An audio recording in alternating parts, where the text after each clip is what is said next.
We now join Rashida Lucas and T.P. Lucas as Judge Lynn hears their case.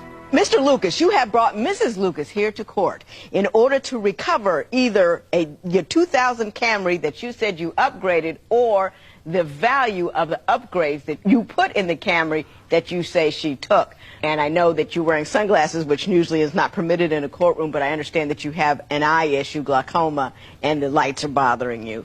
Mr. Lucas, I'm going to start with you. Why don't you tell me how we got here and why it is you've needed to come to court to get this car back? Well, Your Honor, there was nothing wrong. Nothing. You know, everything was normal at my house. Everything was normal? Nothing wrong. Nothing. Rashida told me, baby, I'll be back.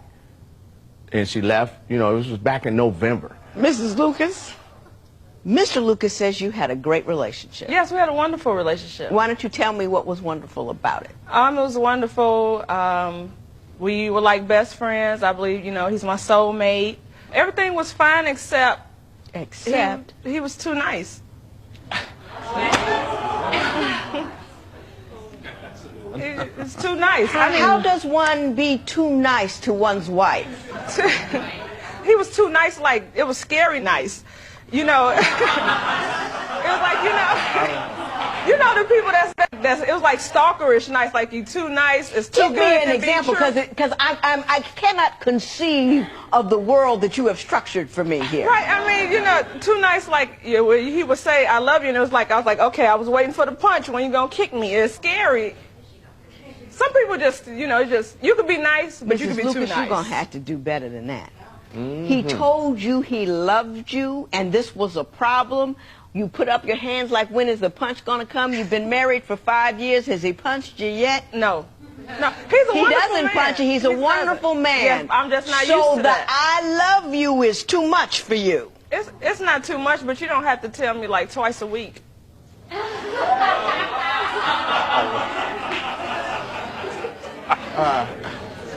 Can't figure that. So if I found you a brother that would run around on you, call your names, and smack you upside the head, you'd be in heaven. No, he don't have to call me names or smack me, but... He can run around on you. No, not that either, but... What do you want from a man, Mrs. Lucas? Yes. I mean...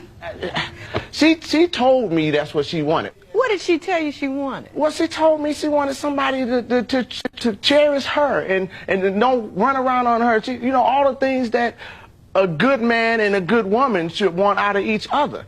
We agreed that because I had been married before, and my ex-wife, oh my goodness, she scared me. If I ever did it again, it was going to be better than any other marriage, and I made the promise for keeps. It wasn't to be playing around, you know, and if nothing's wrong, where are you going? You know, there are women that would pull her head off her neck for a guy like me.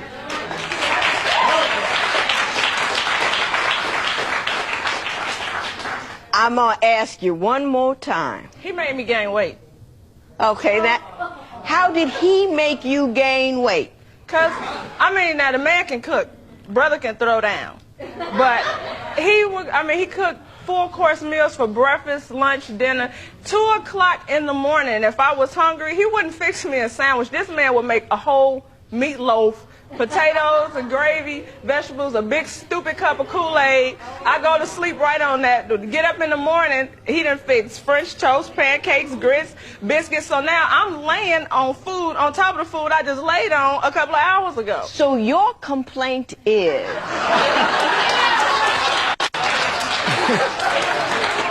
that this man cooked too often and too well, and he made me gain weight. Mrs. Lucas, have you lost your mind? No.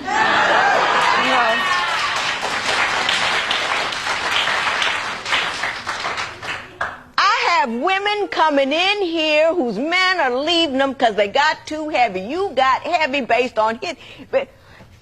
They won't cook, they won't clean, they won't pick up the house, they're controlling, they're unkind. You have got a guy who cooks for you. You have got a guy who doesn't care what size you are. You have got a guy who, who tells you that he loves you without being prompted or looking for sex, and you're telling me that you want to leave him because he treats a good black woman, which we're going to have to qualify, like good black women, a queen ought to be treated. And what you're doing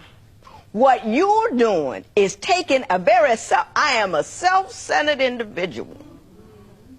And I don't appreciate what a man has brought to my table. So I'm going to make up some stupid reason to say what it is stupid. And I very rarely say that about anybody. Do I, Joe? I don't say things are stupid. Very rarely, because people have odd points of view. That's okay. But that's stupid. You need to grow up, Mrs. Lucas.